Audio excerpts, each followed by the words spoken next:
Welcome to Live Daf, your online Daf Yomi Shir.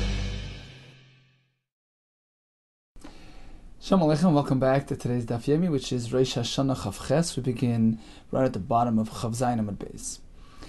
The last words on that line, Amar Rabba, Shama miktsas tkiya beboir, u miktsas tkiya al sfas haboir yotza. Yesterday we learned in the Mishnah, if one blows a shofar into a pit, there's a concern with the echoing, in which case you're not really listening to the pure sound of the shofar, and you're not yotze. But that's only provided you're outside the bar. By the time the sound of the shofar reaches you, it's already mu'urvav, it's mixed up, it's echoed, it's reverberating, it's not the clear sound of the shofar. But if you're inside the pit itself, where the shofar is being blown, you're okay because you're listening to the pure, clear sound coming straight from the shofar, unaffected by the enclosure and by the echoes. Says Rava, Shama miktsas tkiya b'bar.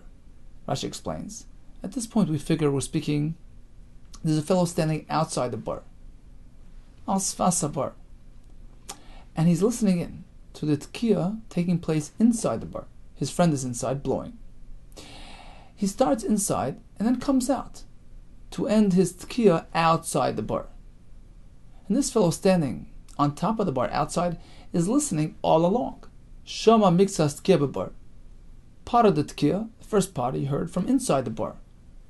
He's standing outside and he's listening in. U miktsas tkiya al sfas bar. The second half of the tkiya was blown once the fellow came out. So again, he's standing outside. The first half of the tkiya was blown from inside the bar. Come midway through the tkiya, this fellow who's blowing climbs out of the bar and completes his tkiya outside. Yotza. The fellow outside listening all along is yaitze. The Gemara figures, because he heard the last part of the tkiya clearly, that's enough. The end without the beginning is enough. However, miktsas tkiya kodim shiyala amud hashachar. We know that the first point, the earliest point of tkiya is amud hashachar, a daybreak. So you're listening to a tkiya which is taking place as follows. Part of the tkiya was kodim shiyala amud hashachar. He started before umiktsas tkiya la'achar shiyala amud hashachar, and he completed the tkiya after amud hashachar. In this case, la yotza, he's not yotze because listening to the end without a beginning doesn't work. Only Abaye asks Abaye, what's the difference between the two cases? In both cases, he heard one part of the tkiya and not the other. And in one case you say it's good, in the other case not. Maishna Hassan. Why is it that over there, in the case of starting at night, you say it doesn't work? Why? The ba'ina kula tkiya b'chiyuva. You need that the entire tkiya should be done properly at a time where you're meant to blow the shofar, the time of a chiyuv, veleka. You don't have it because the first part was blown at night. Hachanami here as well. When he started blowing inside the bar, there's the same problem. Ba'ina kula tkiya b'chiyuv veleka. Don't you need the entire tkiya to have been done with clarity in a way that you can be yetz the chiyuv, which you don't have, because you're listening into the bar and you can't hear it clearly. So although you had the second part which was blown outside, you're missing the first part. Hachi hashta. How do you compare? There's a big difference. It's way worse when you started at night. Hasam laila lavzman chiyuvahu klal. When you started blowing at night, nighttime is not a time which is appropriate for blowing the shofar at all. It's not a masa tkiya at all. She's really missing that part, and it doesn't work. Hacha bar makam chiyuvahu. As opposed to blowing in a bar, theoretically, it's a makam where you can blow a shofar and be yotze achiv, lo yisan ha'imdim bar, for those who are sitting inside the bar who hear it clearly. So the actual maisa is a masa mitzvah. It can work. So although for yourself who's standing outside, you're standing outside the bar, you can't necessarily appreciate the first half of the tkiya because it sounds like an echo to you. As long as you get the last part, that's enough, because the masa of blowing in the bar is considered something which relates to mitzvah, relates to chiyuv. And as long as you have the last part, it's like a handle to the rest of the tkiya, you have the whole thing. So Gemara at this point figures, getting part of the tkiya, beginning or the end works. as long as it's in a chiyuv context. Remember the Sava Rabba. Let's assume that Rabba holds. Shama soif tkiya, beloy tchilas tkiya yatsa. If you heard the last part of the tkiya without the beginning, you're yotze, u'mela. And likewise, let's take it a step further. Tchilas tkiya, beloy soif tkiya yatsa. If you hear the beginning without the end, you're yotze as well. Let's assume these things go hand in hand. The Gemara is setting up for the kasha. Tashma. Listen to this raya from a Mishnah where it seems a partial tkiya isn't enough. We had this yesterday. So you meant to blow 3 sets of blows. Malchios, Zechronis, and Shefers. Each one gets a tkiya, then a shvarim or a trua, followed by another tkiya. So what happened was, this fellow was taka b'rishon. The first time around, a proper tkiya. Then he did the shvarim or whatever. And then he was meant to do a tkiya to end that first set, second tkiya of set 1, and do another tkiya 1 of set 2. But he extended double as long to accommodate both tkiyas. Umashach b'shniya kishtayim. The second tkiya, he did double as long, figuring he could be yotze one tkiya and another in the same sound. Ein b'yada le'achas, it only counts as one. Why? Why can't you say the first part of the tkiya relates to the first set? You had the beginning, even though you didn't really have an ending because it just went into the next tkiya, but the beginning without the end is okay. And the second half of that tkiya could count for the second set of blowing, because although you only have the end, but you don't have the beginning because it's just connecting to the previous tkiya. That's okay. Beginning without an end, or an end without a beginning is okay. Why is he not yotze? Why does it only count as one? Tisalak labetarti. Let's count it as 2, according to Rav's shita. Answers the Gemara. Big difference. Over here it's one big tkiya. Who says you can split it? Besuki tkiyasa mehadodi leipaskinan. To split a long tkiya into 2, who says you can do that? Rav is speaking where he has one tkiya, but he happened to only really hear the end or the beginning. That works. But to take a jumbo tkiya and split into 2, meichatese. Who says? Tashma. This is going to be another raya from our Mishnah that we learned yesterday. He blows into a pit, into an above ground enclosure, into a big vat, and somebody listening. If he actually heard the clear sound of the shofar, it's okay. If he hears the reverberating sounds, the echoing sounds, he's not yotze. What's the problem? Let him be yotze with the first part of the tkiya, before the kol gets echoed and mixed up. The first point of blowing is still clear before the sound waves hit the walls and start bouncing back and forth. Beginning is enough. Answers the Gemara, you're right. Let's cancel that whole proposal. Beginning without an end, or end without a beginning, that's not enough. So what then was Rabbah speaking about? He started blowing in the bar, came out of the bar. Kikama Rabbah. Rabbah was speaking about a case as follows. This fellow was blowing his shofar, and he wanted to be yotze himself. There's nobody listening. He started blowing in the bar. In the midst of his tkiya, he climbed out, all the while blowing his shofar. So half was in the bar and half was outside the bar. Rabbi is telling you that he is yotze. Why? Very pashut. The first point of tkiya, he was in the bar with the shofar. And we know that a fellow who's actually in the bar can hear the clear sound of the shofar. The second portion of his tkiya took place outside the bar. Him and the shofar were outside. There you go, there's no problem there.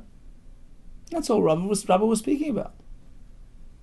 So he actually heard the entire tkiya. If that's the case, then why even speak about it? Isn't it obvious that it's okay? There is a chiddush. Zimnin, the mapik reishi. Perhaps we should be concerned that at times he might first pick up his head. Head here means the ears specifically. So first his ears might come out before his shofar. Vakatu shofar bebar, and the shofar is still in the bar. He has this long Sephardi shofar. He's climbing out. His ears make it up, but his shofar is still in the bar. So for that split moment, V'kama arviv kol, the sound is going to get echoed because he's outside and the shofar is inside. And that's a problem. Kamash Shmuel, the chiddush is we're not chayshish for that. It happens so quickly, and let's assume that the fact that the shofar is right near the opening of the bur, the echoing effect won't really be so severe. He'll be able to relate to the pure, clear sound coming straight from the shofar. So that's what Rabbi was speaking about. Straightforward case. The Baal Tekei himself started in the bur. While he's blowing, he makes it out of the bur. So it's one continuous blow, half in the bur, half out of the bur. That's okay, because in either case, he was able to hear the clear sound of the shofar. Okay, continues the Gemara with another concept. Amar Rabbi Yehuda, b'shofar shel oila lo yitka. One should not blow a shofar taken from an oila animal. It's kachim. Vim taka yatsa. But if he blew that shofar, he's yaitze the mitzvah. However, b'shofar shel shlomim lo yitka, he shouldn't take a horn from a shlomim korban. In this case, yim taka lo yatsa. Even b'diavad it doesn't work. My time, what's the difference between a shlomim where it doesn't work and an oila where it does? Very simple, says the Gemara. Oila bas me'ilahi. When one derives benefit from a korban oila, he has committed me'ilah. And what happens then? Me'ilah, Rashi in Chumash says, Shinei. It gets changed. Change of status. Kivan de ma'alba. Once he did me'ilah, nafkala l'chulin. It turns into chulin. It loses its korban status. In which case, it's no longer a shofar of an animal, of a korban animal. It's just chulin. And therefore there's no avera being done. It's not considered a mitzvah done by way of an avera. Mitzvah of avera, it's not. Because by the time he's blowing it, it's already chulin. As opposed to a shlamim. The lav b'nei me'ilah ninu. Rashi explains a shlamim animal doesn't have me'ilah. It's kachim kalm. It's meant to be eaten by the owner, by the kohen. There's no din me'ilah there. In this case, isura hu derach b'hu. All we have is just a plain isser, which doesn't get affected by usage. There's no change happening. Isser me'ilah means change. So in a way, me'ilah is worse because it's a korban, me'ilah you have to pay back with a chaimish. But the fact is, the process of me'ilah results in the thing becoming chulin. So now using it for a mitzvah works. But in the case where it's a non-me'ilah context, like a shlamim, in which case benefiting from it doesn't generate the halachas of me'ilah and karbanis of me'ilah, it's just a plain isur. Isura hu derachi b'hu. In which case, we say v'lei nafki l'chulin. It doesn't turn into chulin. It remains a korban. And using it for a mitzvah doesn't work because he's doing an isur. He's taking a korban and using it for his own personal use. It's a mitzvah haba ba'avera. He's not yaitze. So if it's a horn from an oila, in which case he's being ma'il, he turned it into chulin. Now it's his. He can be yaitze the mitzvah. I'm not speaking l'chatchila. Of course, he shouldn't be doing this. But now that's after the fact, he was yaitze, as opposed to a shlamim which doesn't have this me'ilah concept. It's just an isser to use the korban. It remains hegdish. He's committing an isser while blowing. Doesn't work. Maskef le Rava. Says Rava, 1 second. How are you getting around the oila issue? You're telling me that it's a me'ilah, and the me'ilah turns into chulin, but the timing is a bit off. Because when he starts blowing, it's still a korban. Once he's getting into the blow, now he's committed me'ilah, it turns into chulin. But the actual tekiah started when it's a korban. It's a mitzvah, habab avera. Emas mal. When has he committed me'ilah? Labasa de taka, after he starts blowing. Well, kika taka, as he's starting to blow, be surah taka. It's be'isr, it's still a korban. Me'ilah hadn't yet occurred. The effect of me'ilah, the transforming into chulin, hadn't yet happened. So it's a korban. He's doing an isser. How can you say that a shofar shel oila works? Ela marava, you're right. Whether it's the oila the shlam, he's not yaitze. You can't take a horn of a korban and use it for a personal mitzvah. Hadamara. But then Rava came around and he reverted. He was chayzer. He says just the opposite. Whether it's from an oila or shlam, he's yaitze. You know why? He's not deriving any personal gain by blowing a shofar on Rosh HaShanna. He's doing a mitzvah. Mitzvah is lav lahanes nitnu. A mitzvah is a spiritual experience. It's not personal hana. There's no be'ilah happening. There isn't even an issa Torah. When you use a horn of a carbon for a mitzvah, it seems like it's issa d'Rabbanan. You shouldn't do it, but min Torah, there's no issa taking place.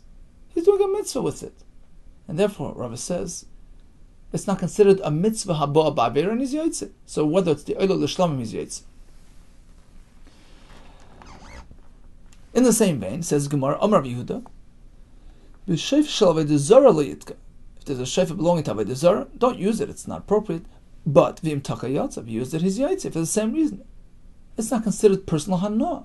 He's not doing an issa of hana from avodah zara because he's doing a mitzvah with it. He's getting a lot of spiritual benefit, love. But in this world, we don't consider it a personal hana. There's no physical pleasure taking place, and therefore he's not doing an issa. And he's yaitze the mitzvah.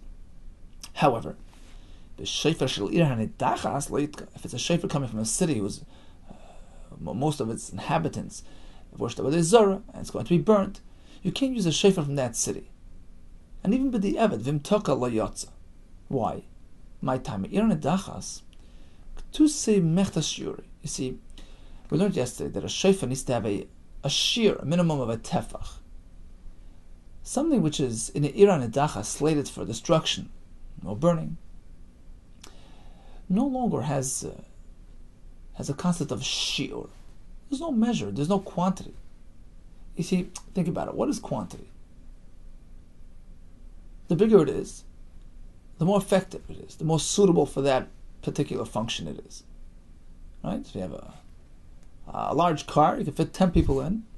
It's really a high-functioning car. But if the car's on the way to the junkyard, does it make sense to say, well, I have a large car on the way to the junkyard? It's no longer carrying passengers. It's not aimed for that shimush. So quantity, size, means nothing, has no value. A shofar heading for destruction no longer has a shiur. Yeah, it's here. The object is here, but size, quantity has no meaning, has no relevance. Because it's not aimed for shimush of blowing. It's aimed for destruction. So although it's here, but it's lacking the chashivas of sheer, of size, of quantity, and therefore it cannot be used for shofar, which needs a minimum sheer of a tefach. It has to have that chashivas of a sheer tefach. Amar Rava, continuing on the same topic of mitzvahs lav lahanis nitnu, we have another aspect of this halacha. Hamudur hanoah mechaver. Suppose Reuven is mudur hanoah from Shimon. He committed himself with a nether to refrain from having hanoah from Shimon. Still, mutar litkoya lo tkiyah shel mitzvah. Shimon can blow for Reuven at tkiyah shel mitzvah for the same very reason. Mitzvah is lav lahanis nitnu. Hamudar no shofar. Likewise, if he has a nether, refraining from this shofar, he gave him a hard time last year, he's going to keep away from this shofar. Well, mutar litkoya by tkiyah shel mitzvah. If he changes his mind, he can use it for tkiyah shel mitzvah. The same reason. Mitzvah is lav lahanis nitnu. Not having personal hana. I'm doing a mitzvah with it. It's a spiritual experience. Continues the Gemara. Another aspect of the same concept, Vamarava, Hamudar no mechaver. Suppose he has a nether to refrain from hana from his friend. Ma'aza olav meichantas. His friend can sprinkle on him the meipar aduma, b'maisak shamim during winter time, because again it's just a mitzvah. And there's no personal hana. Avaloy b'maisak chamim, not during summertime. He'll enjoy the sprinkling of the water. Or another case, Hamudar no memayin. He's going to refrain from using this spring. Toil by tefillah shel mitzvah. You can be toil at tefillah shel mitzvah b'maisak shamim during winter time when there's no personal physical hana. Avaloy b'maisak chamim, but not during summertime. So although this is a chiddush, because although it's primarily for mitzvah, but since there's some side benefit coming along with it, that residual hana saguf is problematic. Therefore, b'maisak chamo he can't use it. Okay, so let's summarize. We learned about mitzvah is lav lahanis nitnu. It's meant to be done as a mitzvah. It's not meant for personal gain. It's not considered hana asaguf.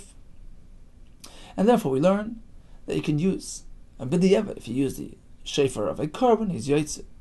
Of a zara, he's yoitze, unless it's iran dachas, where it doesn't have a shiur. And even a mudar no mechaver can blow for you. He can sprinkle a meichatas during the winter time.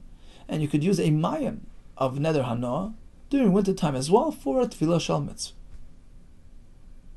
Continues the Gemara. Sholchulei lavod ishmo. the Chacham sent the following halacha to Shmuel's father. Perhaps he wasn't well, they wanted to include him in the yeshiva, so they sent him the following halacha. We had this yesterday as well. So they sent him the following halacha. What happens if kafay v'achal matzah?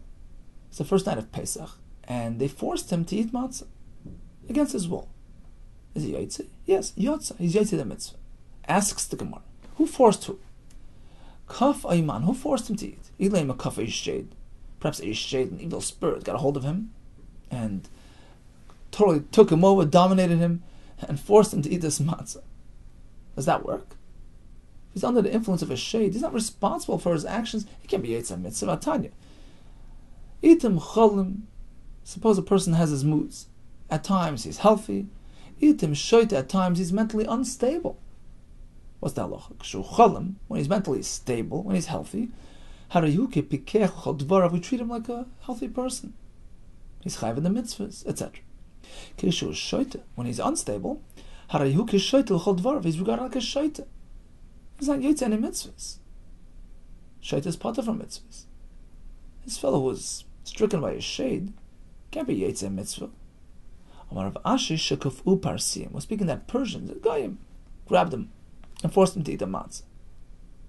So he was mentally there, but it wasn't something that he of his choosing. Nevertheless, he's yaitze, even though he wasn't miskaven to be yaitze. We can learn from here. The fact that you say just having eaten matzah without kavanah to be yaitze mitzvah is enough. Well, evidently, one can be yaitze mitzvah without kavanah, and therefore take care of the shear yatzah. One grabs a hold of a shofar on Rosh HaShanna and blows with it l'shir, to sing, using it as an instrument. Another pshat in Rashi is to kill a shade, to chase away the shade. So his kavanah wasn't l'shem mitzvah, yatzah. Just as the case of the matzah. You do the maaseh mitzvah, irrelevant of kavanah, you're yatzah. Well, pshita, obviously, hanuhach, isn't this an exact copy of the previous case? If matzah works, then shofar works. Ma'od perhaps I would think it's different. Hasam, in the case of the matzah, echel matzah amar Rachmana. Torah says, first night of Pesach, sit down and have your matzah. Well, and he had it. Rashi explains, the fact is, he had a nah during the achila. And when one has physical pleasure, he relates to it. It's a personal experience. Perhaps that's why it works despite the fact that he had no kavanah l'shem mitzvah. Aval hacha, when it comes to the shofar, perhaps kavanah is critical. Why? Zichrein truoksim. Torah speaks about blowing on Rosh HaShanna and describes the day as a zichrein truah, to arouse the zikaron of Yisrael to Hashem. Perhaps you have to be cognizant of what you're doing. You have to be into it. This fellow who's just blowing l'shir is preoccupied. He's not doing it l'shem mitzvah. Perhaps it doesn't constitute zikaron truah. Kamash one. That's why Rava says no. Even by shofar, we apply the same concept. Apparently Rava holds mitzvahs ain't tzriches kavanah, although it's better to have kavanah l'shem mitzvah, but kavanah, mindfulness, paying attention, is not critical. It's not a precondition to kiyum mitzvah. The maaseh mitzvah carries weight on its own. Hashem considers this a maaseh mitzvah, irrelevant of whether you personally are into it or not. That is provided, by the way, Tosfos points this out, provided that he's not really a misasik, the way misasik really means, like preoccupied. Because then he's not even engaged in the physical aspect of the maaseh. You see, there are two parts to a maaseh. There's a physical aspect, picking up the shofar and blowing. That he has to be into. That he has to be doing purposely, with the intent to blow that sound. Then there's the spiritual aspect. I'm doing a l'shem mitzvah. So even if that's lacking, says Rava, a maaseh mitzvah is a maaseh mitzvah, and has a life of its own, so to speak, and is yaitze. Really? Eisvei, we have a kasha on Rava. Mishnah in Bracha says, this fellow was reading the Torah, and suddenly he takes a look at the clock. It's time to say Krishma, and he happens to be holding at the parsha of Shema. Im kiven li bayatza. If he paid attention, he's yaitze. Vim lav lo yatza, but otherwise he's not yaitze. My love. Shall we not assume when we say kiven li, it means lotzes? He has in mind to be yaitze. Evidently, You're not Yaitse unless you have in mind to be. Lo, that's not what it means. Likrois, he had in mind to read properly. Likrois, to read? Hakakari, we're speaking about a person who's reading. What do you mean? He had in mind to read. Well, he didn't have in mind to read. He's reading. Bikir lehagia, we're speaking that he's reading the letters, the words, to edit to check the Sefer Torah. So sometimes he's mumbling, sometimes he's reading.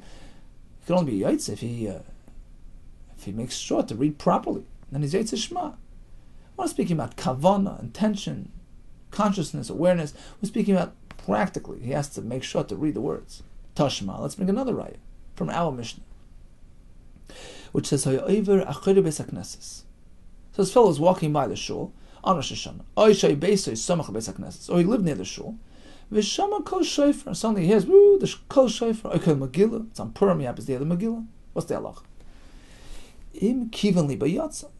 If he paid attention, he's yotze. Vim lav, but otherwise lo yotze. My lav, showing out a sum. When we say im kivan li bay, it means lotzes. He has a mind to be yotze. Apparently, that's critical. La, that's not what it means. Lishmaya. He has a mind to listen. What do you mean lishmaya? Vashama. We're talking about that he heard. Why does he have to have a mind to hear? No. Savar chamer ba'amu. You see, unless he's paying attention, just because he has a sound that could be coming from a chamor, braying of a donkey.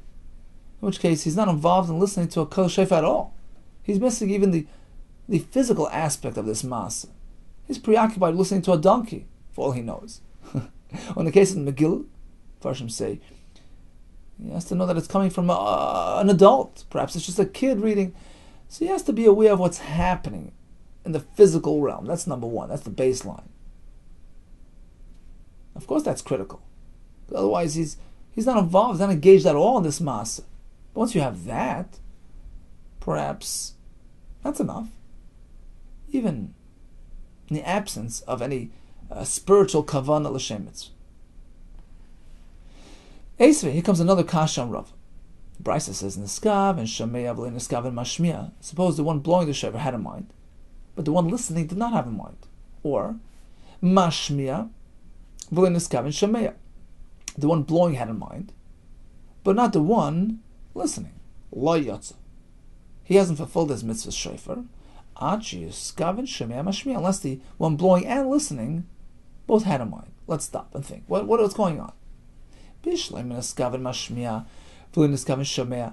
can explain very well that passage, the halacha that the one blowing had kavanah, not the one listening. What could be wrong? What could be lacking? According to Rabbah, we don't need a kavanah l'shem mitzvah. So what's the problem here? As we said before, kasava chamel ba'amhu, that the one blowing had in mind, and he's trying to blow his shofar, but the one listening just hears some sort of sound waves, and he mistakes it for a chamor. So he's not engaged in this activity at all. He's not yotze. So that could work with Rava. You don't need kavanah l'shem mitzvah, but here he's not engaged in the masa at all. He thinks it's a chamor brain. Ella niskav and shomea, v'le niskav and mashmiya. What about the other halacha? The one blowing had a mind. The one listening did not. The other way, sorry. Niskav and shomea, v'le niskav and mashmiya. The listener had a mind, but not the one blowing. How can you have somebody blowing a shofar and he's not engaged in what he's doing? He's blowing a shofar. Lab b'tekei l'shir. Oh, apparently, what's lacking is just kavanah l'shem mitzvah. That's what the Bryce is ruling out. It's the one blowing the shofar who knows that he's blowing, he's trying to blow, but does not have kavanah l'shem mitzvah. He's just doing it, using the shofar as an instrument. That doesn't work. So it's a kasha Rav who says lack of spiritual kavanah, lack of kavanah l'shem mitzvah doesn't affect the ma'aseh. Dilma the kavanah b'chnev. Perhaps we're speaking that he's just barking, so to speak. Manabeach is like barking. He's just practicing some short sound. He's not even trying to accomplish a proper tkiyah with a proper shir. In which case, he's not even engaged in the physical aspect of the masa. And all agree it doesn't work. Okay, so the bottom line is, Rava holds, mitzvahs ain't striches kavanah. Certainly, You have to be engaged in the practical aspect, but on the ruchni aspect, not on the kavanah l'shem mitzvah. That happens by default. If you're engaged in a masa mitzvah, it takes on a life of its own, and you react to the mitzvah. Amali Abaye. Really? If that's the case, that even in absence of kavanah l'shem mitzvah, it is considered a masa mitzvah. Let's take it a step further. We know there's an isser bal toisif. One may not add to a mitzvah a fifth set of tzitzis, a fifth bias in the tefillin, a fifth min by the lulav. Now, suppose a person adds to a mitzvah without kavanah. According to you, Rava, you should be over bal toisif, right? Look, to be mekayim the mitzvah, you don't need kavanah. It's automatically a masa mitzvah. Same should apply to bal toisif, to adding. If he adds, even without kavanah to do the mitzvah, it's a masa mitzvah by default, and he's over bal toisif. He expanded the mitzvah. If that's the case, hayoshen b'shmini. Somebody sleeps on the 8th day, meaning after Sukkot. He sleeps b'sukkah. He's doing bal toisif. He's adding another day to the sukkah.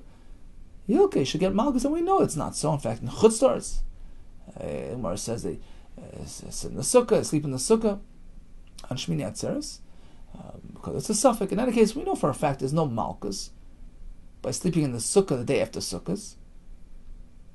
So we assumed until this point, because he was doing a Shaloi Hashem mitzvah. But according to you, lack of lishma, lack of intent, doesn't affect the masa, just as you yotze without kavanah. When you expand the mitzvah, you should be over bal toisif, even though there's no kavanah. Amalai, Rava responds, you know why it's not a concern by sukkah? Shani Omer, because my opinion is mitzvahs eina over alein ela bismanan. Bal toisif is only when it's in the zman, within the time frame of the mitzvah. So if he adds to the mitzvah, he's over. He has another tzitzis, he's over. Another min to the lulav, he's over. Provided it's within the time frame where you makayim the mitzvah. But if it's past the expiry date, it's after sukkahs, you could sleep in the sukkah gesundheit. It's no longer the time of the mitzvah.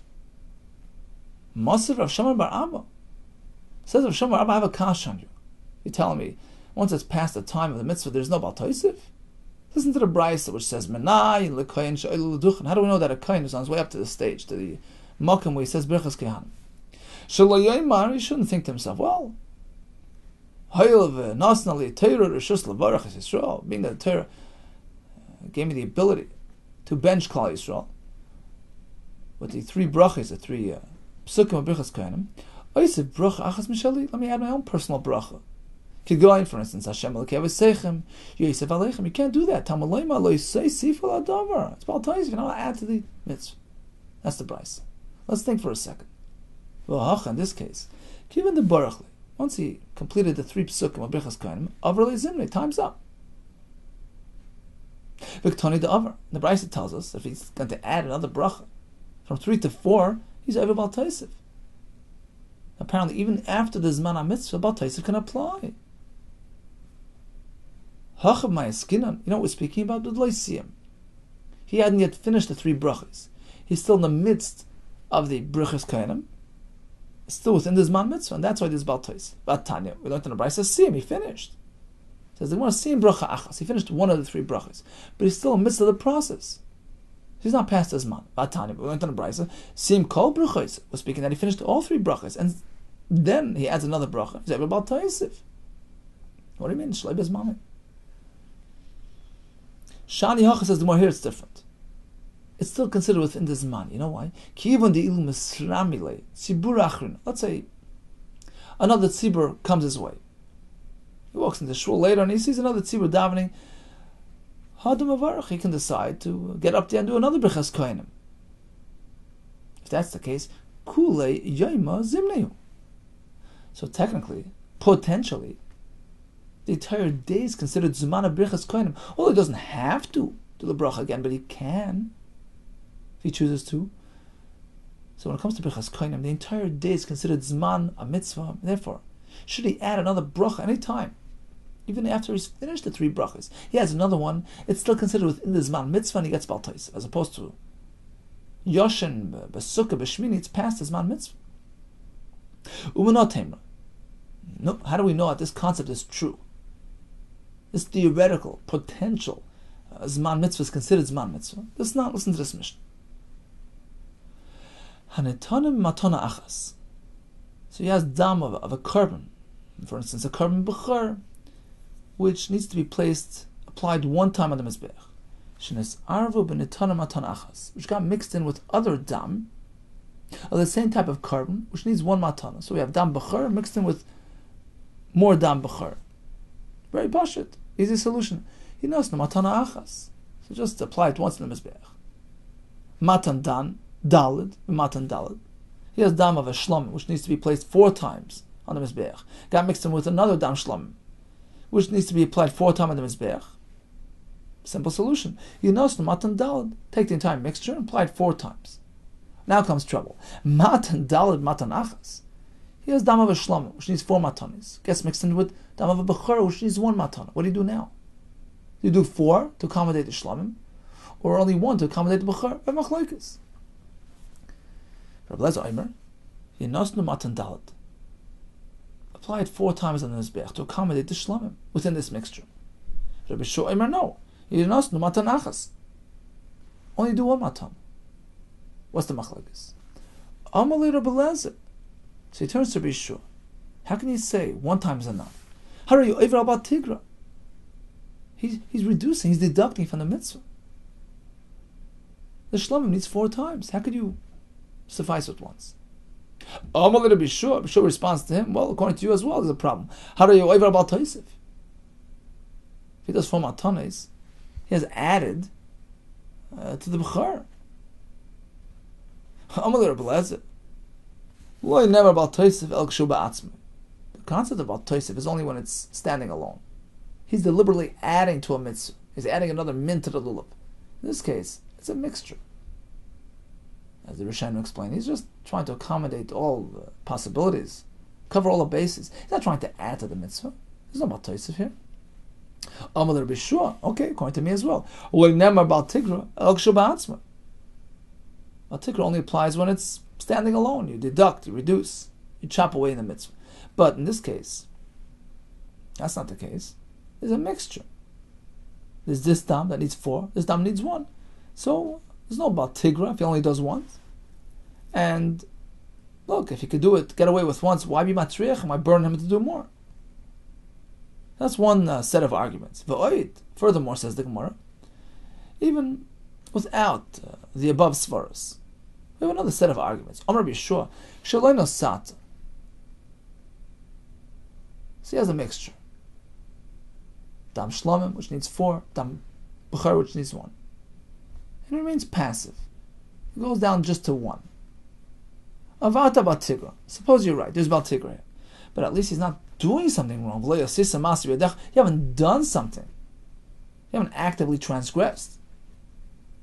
As opposed to Kishanasata, if we follow your opinion, and you actually applied 4 on the Mizbeach, Avata bataisiv. Number 1, you're doing bataisiv. And number 2, you have actively transgressed. So what's better? Of course, passive, sheval tas, is better. So that's the end of the Mishnah. Let's analyze the Mishnah. So he has a mixture of dam bechor, which needs 1 matana, with dam shlomim that needs 4. V'hoch, in our case, kivan the yavli matana mibchor. Once he does 1 matana to accommodate the bechor in this mixture, time's up for the bechor. He's finished. He's done, right? Time has expired. You get to the mitzvah, you makar the bechor. So what's the problem? Uktani the avar mishabal toisif. And Rabbi Shua claims, by going to 2, 3, 4 matanis, you're over bal toisif. What's the bal toisif? You're adding matanis to the bechor? Bechor is finished. He's hukrev already. He's taken care of with first matana. It's past his man. According to Rava, past his man, there's no bal toisif. Oh, this proves our point. That just as we said by Bichas Koinim, since theoretically you can bench again and again, it's still considered your Zman here as well. Lav Mishum, apparently it's because the Amrina we say,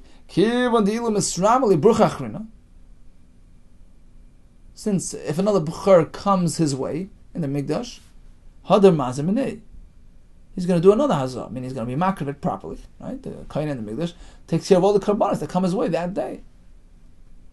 So kula yoyim mazimne. Apparently, the entire day is considered zman hakravas abchar. Although this particular bchar has been addressed once the first matana hits the mizbeach, but technically, zman hakravas bchar extends throughout the entire day,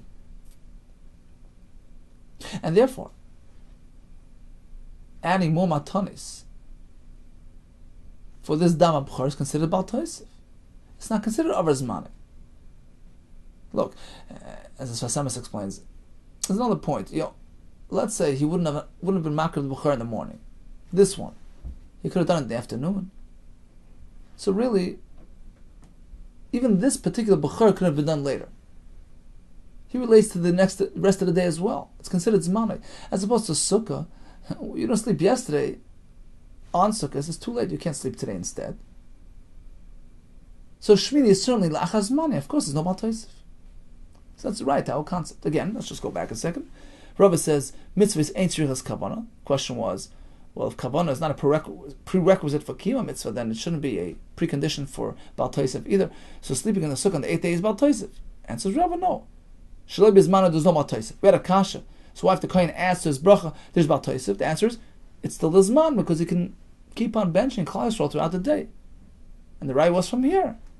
Since bechor applies throughout the day, it's considered zmanai, and there's Bal Tosef. Memai, says the Gemara, how do you know that there's a raya from here to your concept? Dilma kasav Rabbi Yeshua, mitzvahs over alein afilu sheloi bezmana. You see, you're working with the premise that Rav is right. There's no Bal Tosef sheloi bezmana, and therefore you say, well, the kohen it gets Bal Tosef because it's called zmanai.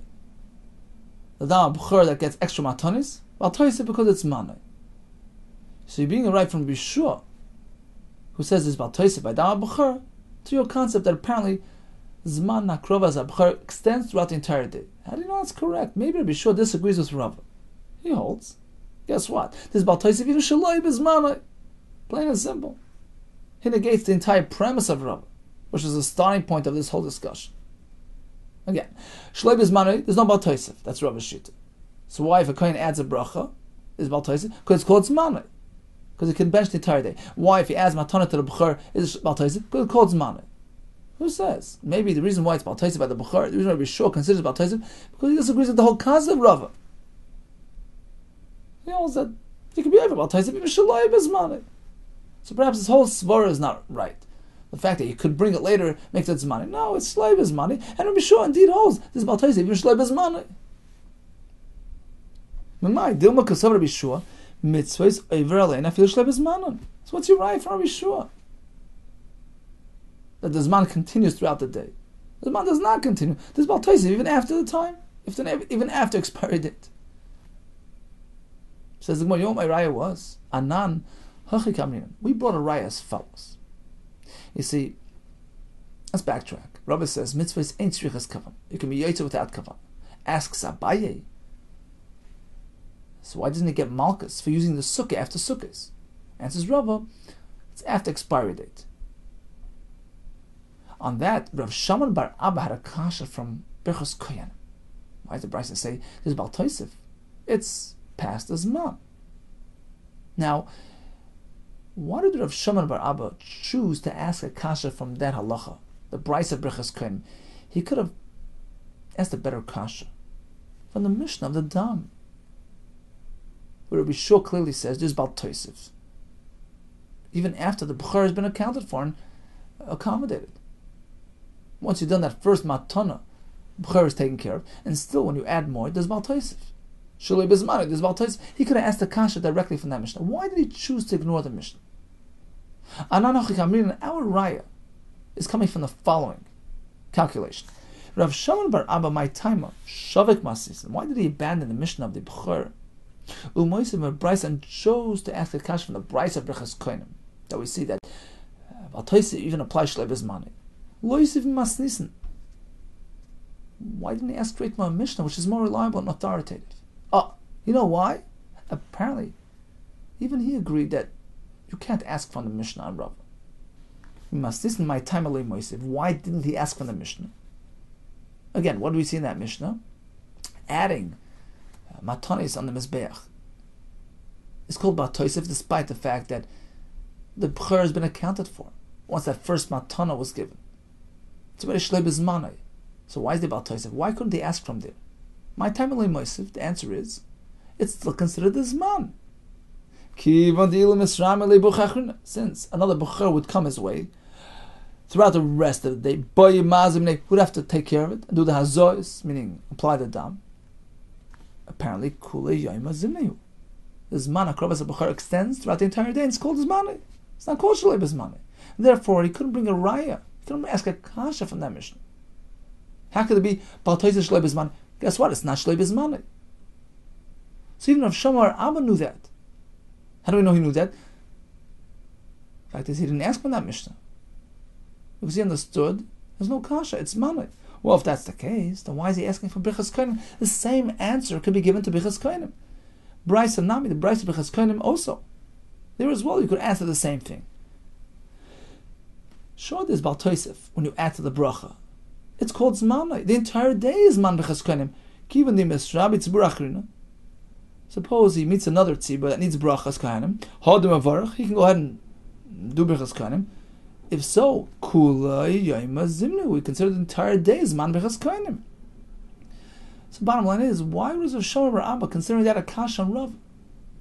We say that shlei b'zmanai do not b'toisef. Why is it b'toisef brachas kohanim? Because kulay yayma zimnu. Apparently he himself agreed to the concept. The fact is that he understood that there's no kash from b'chor. Why is the Baal Toisav it's Shalei B'zmanai? It's not Shalei B'zmanai because Kuli Yom Nazim the B'char. So why couldn't he say the same by Bechas Kohanim? Answers the Gemara. Rav Shammai bar Abba, he held differently. He agreed to the concept, but you can't apply it to Bechas Kohanim.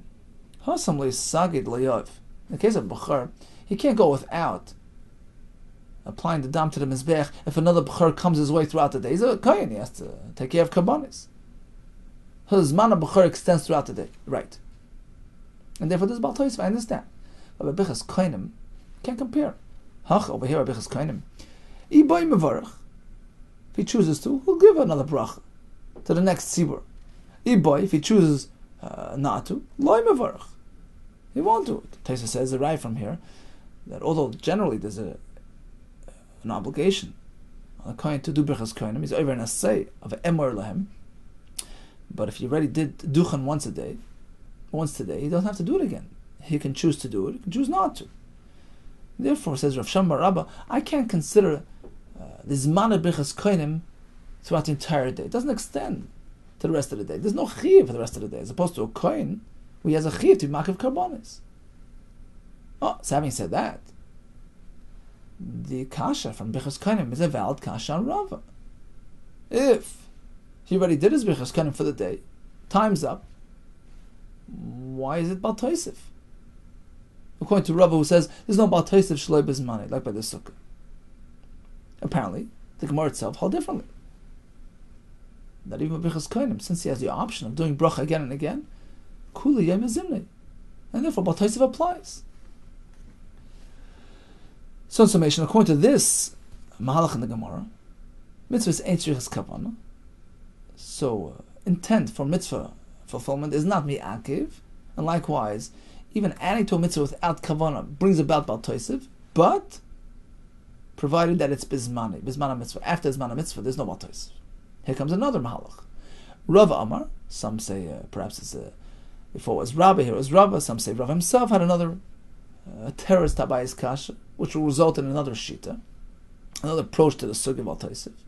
Again, Rav had said mitzvah says yichus kavanah. Comes Abai and says, what do you mean? So why isn't the over Baal Tosef when he sleeps in the sukkah on the 8th day? Rav Amar, lotis liboy kavanah. Indeed, to fulfill a mitzvah you don't need kavanah. It's not a precondition, but lavar by kavanah. Oh, there's a difference between fulfilling a mitzvah and being over Baal Tosef. He's adding to a mitzvah. It's not Baal Tosef unless he's intentionally adding to a mitzvah. You see, when I do the initial masa mitzvah, it's valued, it's treated like a masa mitzvah. The Torah considers this a masa mitzvah on its own, by its own right, without my kavanah. But Bal Toisef, that's not naturally a Masa Mitzvah. Then you need Kavana, L'Shem Mitzvah, and that makes it a Bal Toisef. Oh, but if he sleeps in the sukkah without Kavana, L'Shem Mitzvah, he's not over. That's a simple terms. Asks the Gemara, really? V'hamatan domim. Little bit sure. The laver, v'lei Kavana. So what's the problem with adding more matan dam on the Mizbeach? Rav Shua says Bal Toisef. Why the Bal Toisef? He's not trying to add to the matanos of the Bechor. He's trying to accommodate the shlomim that's in there. So why is it Bal Toisef? Elamar Rabba says, Rabba, okay, let's tweak it a bit. Lotzeis lebay Kavana. To be Yeta Mitzvah, Kavana is not critical. What about laver? For Bal Toisef, it depends. Depends where you hold. Biz manoi lebay Kavana. If it's within the time frame of the mitzvah, then it's naturally a Masa Mitzvah, even though he's adding, he's expanding. But it's considered a Masa Mitzvah, and he's over Bal Toisef. And that's why when it comes to the Dam, he's over Bal Toisef. It's called Izman HaMitzvah. When it comes to the Keihanim, it's Bal Toisef. But Shaloi Bizmane. But if it's past Izman HaMitzvah, like in the case of Sukkah on the 8th, Boy Kavan. It's not Bal Toisef unless he intentionally does it L'Shem Mitzvah. But by default, it's no longer a mitzvah, it's past this man. So according to the final approach in the Gemara, mitzvah lebay kavana. But Bal Toisef, you see, sort of a hybrid, a mix between the first and second mahalchim in the Gemara. When it comes to Bal Toisef, there is a kavana aspect and there is a zman aspect. So we're joining both svaros together. Depends where you're holding. If it's zmanai, so it's considered by default a Masa Mitzvah. Even without Kavanah L'Shem Mitzvah, he's able to Bal Toisef. But it's a Shaloi B'Zmanai, he has to turn it into a Masa Mitzvah, and that you need Kavanah for. But if you're sleeping in the Sukkah on the 8th without Kavanah, so you have Shaloi B'Zmanai and Shaloi Kavanah, it's not Bal Toisef. Okay, let's do a quick Chazara. We had basically 3 parts to our daf. In the first section, Rabbi tells us, if one is standing in a bar and starts blowing, and as he's blowing, he makes his way out of the bar, that's okay, because he hears that clear sound of the shofar all along. We proceeded to mitzvahs like lav lahanis nitnu, not considered personal pleasure, personal benefit, and therefore if he blows a shofar of an oil and a shlamim, he's yaitze. Of a dezori, he's yaitze, except for ir and dachas, because it's slated for shreifa. Even mudur hanam chaveri can be yaitze tzkiya from his friend. His friend could be maza on him. A mayin of neder hana, you can be toil in it l'shem mitzvah during winter time. And the maskana of the Gemara was mitzvah is ain't tzrichas kavan. Regarding Bal Toisef, we have 2 approaches. According to the first approach, bizmanoi is Bal Toisef, but not shaloi bizmanoi. According to the second approach, bizmanoi only with kavana is it going to be Bal Toisef. Shaloi bizmanoi, Bal Toisef only applies when it was done with kavana. Hatzlacha Rabba, and all the best to you.